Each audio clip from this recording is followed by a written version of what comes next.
here for a believer is the fear of God and love of God. It says, because God does not love. You can translate it the aggressors, or you can translate those who go into excess even in legitimate self-defense. Find one single verse in the Quran that contradicts this, or give a third reason. A third reason, other than, of course, the different kind of fights, like when you get outlaws, even within an Islamic country, even though they could be Muslim. There are cases of that, but I'm talking about the fight that some people think is connected with jihad. That restriction that is made in the Quran has been elaborated amply by the Prophet of Islam. And that how do you conduct? What are the ethics of fighting if you have to? Number one, for reminder, it could not be for any reason other than the two reasons mentioned: oppression and aggression.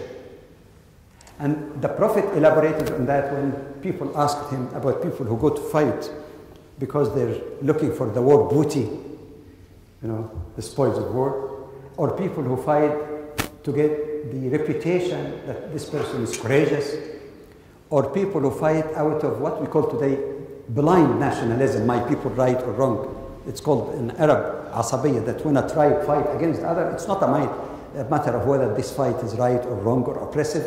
I have to follow my tribe. Today we say I have to follow, and some people, I have to follow my nation, right or wrong. I don't question that. You have to support your people, you support your army, even if they're doing something wrong, rather than speak and save their lives by speaking the truth. This is the issue that did not die. It was not only at the time of the Prophet.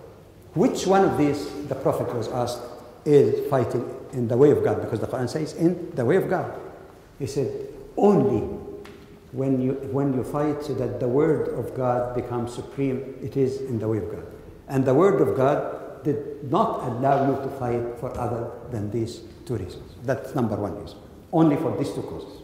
Not to convert people, not to expand empires. And if you do, you're wrong, even as a Muslim. If some people did it in the bad, they're wrong, because the Quran is above human own agendas. Second reason, that throughout the Quran and the teaching of the Prophet, you don't go to war if there is a better alternative that does not involve bloodshed and human suffering. It's not only that you can find it throughout the Quran and Hadith, but you find it also in the Islamic legal theory, the theory or methodology of interpretation of the text of the Quran and Hadith, which is known as weighing the harms and benefits. This is a very, very sensible and good rule in Islam. Weighing the harms and benefits. Remember the example I gave you? Somebody says, well, if we don't amputate that arm with gangrene, your whole body would be poisoned. There's no way. So either you die or it's bad. But it's a lesser harm than losing your life. Okay? By the same token, the Quran made it clear that fighting is harm. It's a hated act because sensibly we know also from human experience, bloodshed, suffering, injury, and all of that. If the objective of restoring justice and stopping aggression or oppression can be achieved other than fighting, then obviously it's consistent with the spirit of Islam and its laws and methodology that you opt for the least costly method. Evidence from the Quran itself. In chapter 8, that deal also with the context of fighting, chapter 8 and 9, mostly about the fighting and struggle between Muslims and the very aggressive Arabs and their allies, idolatrous Arabs at the time. Even in the battlefield, it says, وَإِن جَنَحُوا لِلسَّلْمِ فَاجْنَحْ لَهَا وَتَوَكَّلْ عَلَى اللَّهِ. That even in the middle of the battlefield, if the enemy, the aggressor, is inclined to peace, you should also be inclined to peace. What does it mean? The way I put it, I have a very, very interesting, I hope, line that I use for it. That this ayah actually shows that Muslims, true Muslims, if they have to go to the battlefield, should not be interested in cutting as many heads as possible, but winning as many hearts as possible. And I prove it not only from that verse, but from another verse in the following chapter, chapter 9, which is amazing. In the context of battlefield, where people are fighting and dying, you know what it says? It says if one of the idolatrous people, mushrikeen, it's not Jews and Christians by the way, if one of the idolatrous people, meaning those who are fighting, are inclined in one of those aggressors, seek refuge in you. Give him refuge. You know why it says? So that he may listen to the word of God and take him to a safe place. Here is an enemy who's armed and in the middle of the battle, and my life is still in danger.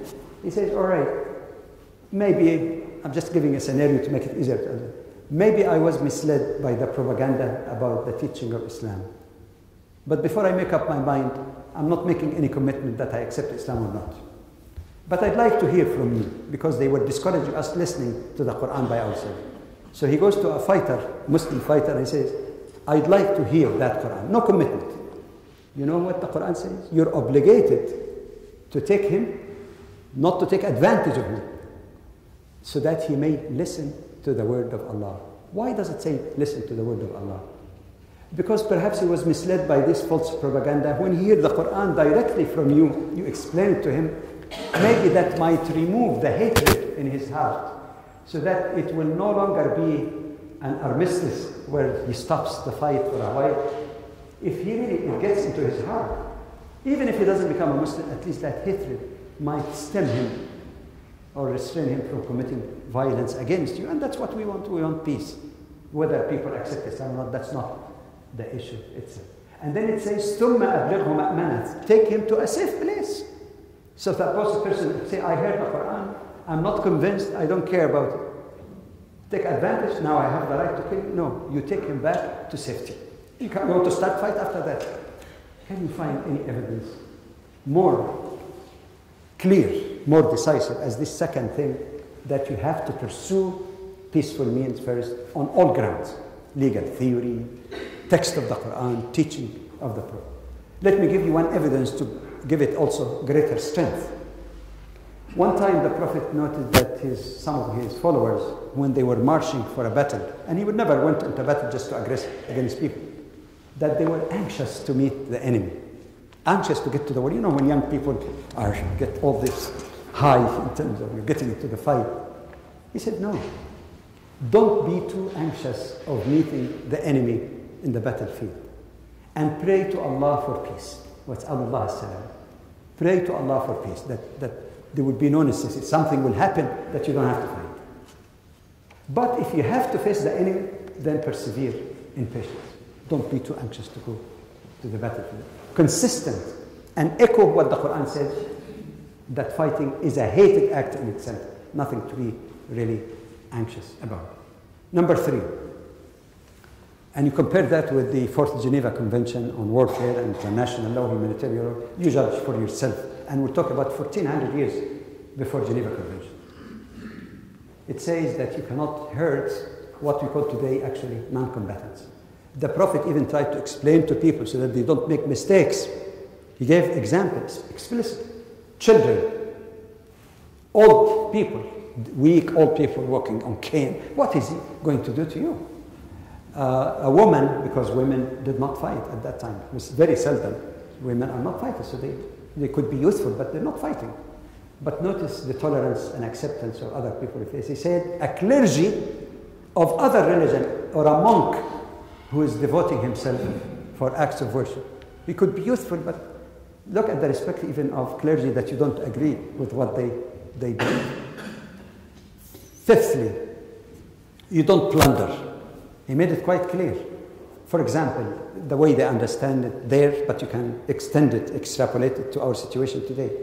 What I call it today, any civil target that is not a threat to you in the war effort, other than military targets, like poisoning wells.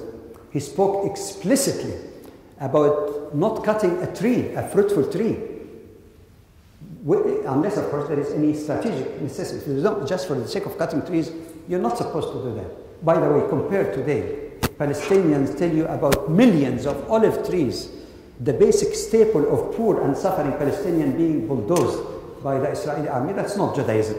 That's not Judaism. Nothing to do with it. It's sheer brutality. So don't cut, even the Prophet said, one single fruitful tree for no strategic reason. You don't burn. That means what we call today, don't target the means of living of people for no military kind of necessity. Number 6, he made it clear that when you have a war prisoner, the basic rule, some jurists debated some situations where a war prisoner who committed war crimes could be actually executed or killed for that. There is some debate about that, different opinion. But the basic rule, if you use the